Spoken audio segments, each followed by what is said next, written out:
Greetings, adventurers. Imagine a story unfolding before your eyes, full of mystery and excitement. That's exactly what we deliver every day. Today, we embarked on a journey through captivating scenes and unforgettable moments. Now, we invite you to join the conversation. Comment below and tell us where you're watching from. Your unique perspective makes our community richer. Be sure to subscribe and hit the notification bell, so you never miss tomorrow's special tale that promises to amaze and inspire. Together, let's explore the world of stories, one extraordinary adventure at a time. Join us now for endless shared wonder. He thought the royal guard was a joke. Big mistake. The afternoon sun bathed Buckingham Palace in a golden glow, reflecting off the intricate iron gates as a gentle breeze rustled the leaves in Green Park. Tourists from around the world gathered, some whispering in admiration, others snapping photos to capture the majesty of the moment. It was a day like any other, calm, picturesque, almost dreamlike. The royal guards, dressed in their iconic crimson uniforms and towering black bearskin hats, stood perfectly still, their discipline unmatched. Every visitor knew the unspoken rule: you could look, you could admire, but you never interfered with the guards. Among the sea of spectators, one man stood out. His loud voice and booming laughter disrupted the tranquility, turning heads for all the wrong reasons. Jake, a 32-year-old American from Texas, wore a bright red "Make America Great Again" cap, tilted slightly as if he had been adjusting it throughout the day. His face was flushed, his steps slightly unsteady, clear signs that he had enjoyed a few too many pints at a nearby pub. To him, this wasn't a place of reverence. It was his personal playground. "Man, this is it? They just stand there," he scoffed, nudging his friend beside him. "I thought this was gonna be more exciting." His friend chuckled nervously, casting wary glances at the disapproving stares around them. But Jake thrived on attention. The more people reacted, the more he performed. He leaned in closer to the front, his sneakers nearly touching the 3-foot, 0.9-meter, boundary line, a clear marker that separated visitors from the guards. The crowd instinctively tensed. They had all seen videos, they all knew the stories. Crossing that line was a mistake. Unfazed, Jake smirked. "What's the big deal? They're just statues in funny hats." His words, casual yet dripping with disrespect, sent a ripple through the crowd. Some whispered in disapproval. Others pulled out their phones, sensing that something was about to happen. And standing before him, unwavering, was Sergeant Robert. At 6 feet 2 inches, 1.88 meters, with a posture as rigid as steel, he was the picture of discipline. His uniform was immaculate, every button polished, every crease perfectly aligned. His face betrayed nothing, not a blink, not a twitch, not a flicker of emotion. But those who looked closely saw it: a slight tightening of his jaw, a subtle shift in his stance. A warning, silent yet unmistakable. Jake stood there, rocking back and forth on his heels, his grin widening as if he had just discovered the perfect joke. The crowd around him remained tense, eyes darting between him and Sergeant Robert, the unshakable guardsman standing tall before him. Jake, however, was oblivious, or maybe he just didn't care. He took another step forward, his sneakers now inches from the 3-foot, 0.9 meter, boundary line. A few gasps rippled through the crowd. They knew what crossing that line meant. They had seen the videos, heard the stories. The Royal Guards weren't just for show, they were trained military personnel, bound by strict protocol. But Jake? He was too caught up in his own bravado to notice the shift in atmosphere. "Come on, man, at least blink," he chuckled, waving his hand dramatically in front of Sergeant Roberts' face. Nothing. Not even a flicker of recognition. The crowd murmured. Some turned away, embarrassed for him. Others reached for their phones, cameras rolling. Jake scoffed. "Seriously? What is this? A wax museum?" His voice was loud, mocking, pushing for a reaction. But Robert remained as solid as the palace behind him, his unflinching stare fixed straight ahead. Then, Jake did something no one expected. With a cocky smirk, he lifted his foot and placed it over the boundary line. A collective gasp shot through the crowd. Someone whispered, "Oh, he's done for." A mother pulled her child closer. Even the tourists who had been casually chatting moments ago fell silent, their attention locked onto the scene unfolding before them. Jake turned, expecting laughter, applause, something. But what he got instead was uneasy silence. The mood had shifted.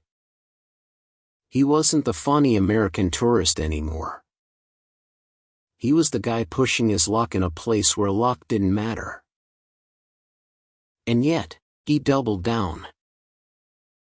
With an exaggerated bow, he extended his arms and spoke in a mock British accent. "Oh dear sir, would you kindly wave for your loyal subjects?" His friends snickered nervously. The rest of the crowd remained still, waiting, watching. But Sergeant Robert hadn't moved. Not yet. Still, something had changed. A subtle but undeniable shift in his stance, a barely noticeable tightening of his grip on his rifle. Those who had seen Royal Guards react before knew what was coming. But Jake had no idea. The air felt heavier now. The playful chuckles from the crowd had disappeared, replaced by a tense silence. Even those who had been filming just moments ago held their breath. Jake, however, was still grinning, convinced that he was in control of the moment. "Man, this guy's made of stone," he muttered, shaking his head as if disappointed. He turned to his friend, hoping for a laugh, but his friend looked uneasy, finally sensing that this had gone too far. But Jake wasn't done. He took another step forward, fully crossing the boundary line. This wasn't a mistake. It wasn't an accident. It was deliberate. And everyone knew it. A woman in the crowd whispered, "Oh no. He's really asking for it now." Jake, oblivious to the growing tension, reached out and shoved Sergeant Roberts' shoulder. The moment his hand made contact, time seemed to freeze. The push wasn't hard, just a light jab, enough to taunt, enough to prove to himself that the guardsman was just another tourist attraction. But Jake had just made a grave mistake. Sergeant Robert moved. It wasn't a flinch. It wasn't a stumble. It was controlled. Precise. Like a machine that had just been activated. In a single swift motion, Robert took a forceful step forward, his heavy boot slamming against the pavement with a resounding crack. His right hand gripped his rifle tightly, his stance suddenly towering, commanding. Then, the command came. "Step back, sir." The words cut through the air like a gunshot. The deep, powerful voice wasn't just a warning, it was a final line in the sand. Jake staggered backward, his face instantly draining of color. The smug grin vanished, replaced by wide-eyed shock. The crowd collectively exhaled, some gasping, others whispering in amazement. For the first time, Jake seemed to realize exactly what he had done. But the damage was already done. His moment of fun had turned into something far more serious. And just as he was about to open his mouth to protest, a new set of footsteps approached from behind. Heavy. Deliberate. Unyielding. Someone was coming. And Jake was about to learn the hard way that there were consequences for his actions. Jake's smug confidence had vanished. His face was pale now, his body frozen in place. The weight of Sergeant Roberts' command still hung in the air, echoing in the stunned silence that followed. The crowd had been holding its breath, and now, a new tension filled the space. Then came the sound that made Jake's stomach drop. Heavy footsteps. Deliberate. Slow. Unrushed. The kind of steps that belonged to someone in control. Jake swallowed hard and turned around. Approaching with an air of authority was a London police officer, a man built like a linebacker, standing 6 feet 4 inches, 1.93 meters, dressed in black tactical gear with a bulletproof vest strapped over his uniform. His face was unreadable, but his piercing gaze locked onto Jake like a predator sizing up its prey. The crowd shifted, whispering amongst themselves. Phones were now held high, cameras rolling, recording every second of what was about to unfold. The officer stopped just a few feet away, his presence alone commanding absolute silence. He let the moment stretch, letting Jake feel the weight of his mistake. Then, in a calm yet unshakable voice, he spoke. "Sir, you need to leave the premises. Now." Jake let out a nervous laugh, trying to play it off. "Oh, come on, man. It was just a joke. No harm done, right?" The officer didn't react. Didn't blink. Didn't smirk. Just stared. Then, after a brief pause, he said the words that made Jake's heart pound in his chest. "You violated royal protocol. The consequences could be severe." The murmurs in the crowd grew louder. People gasped. Some shook their heads, whispering things like, "Oh, he's really in trouble now."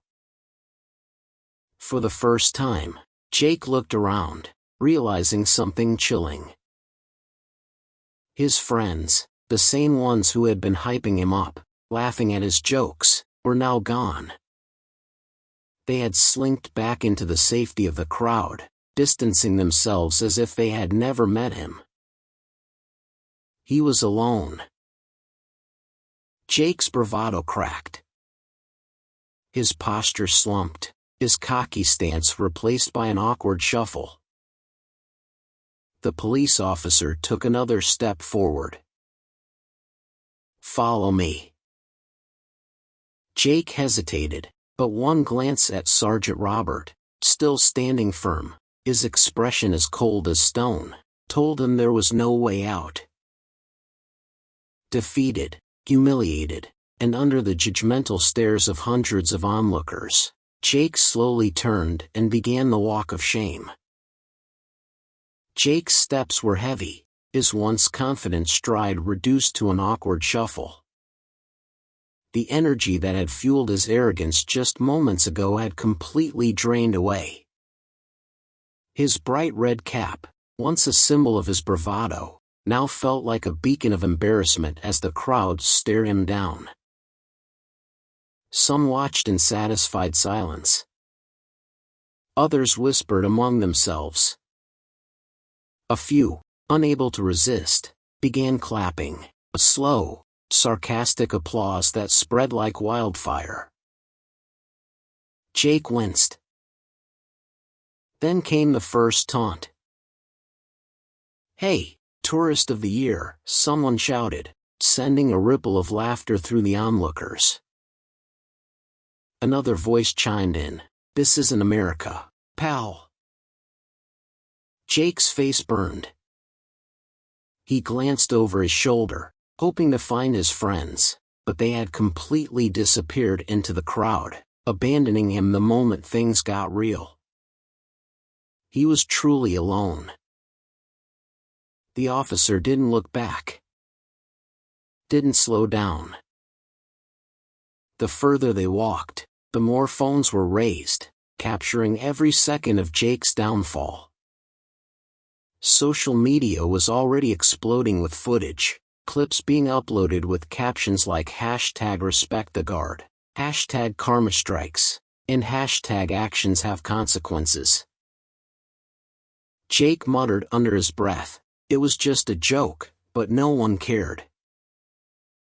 Back at the guard post, Sergeant Robert hadn't moved. Not an inch. His rifle still gripped, his posture still perfect. He had returned to his duty, his honor unshaken. But the crowd knew, he had won. A few tourists, recognizing the gravity of what had just happened, stepped forward and placed white roses at Robert's feet. A small, simple gesture of respect. A mother and her young daughter stood among them.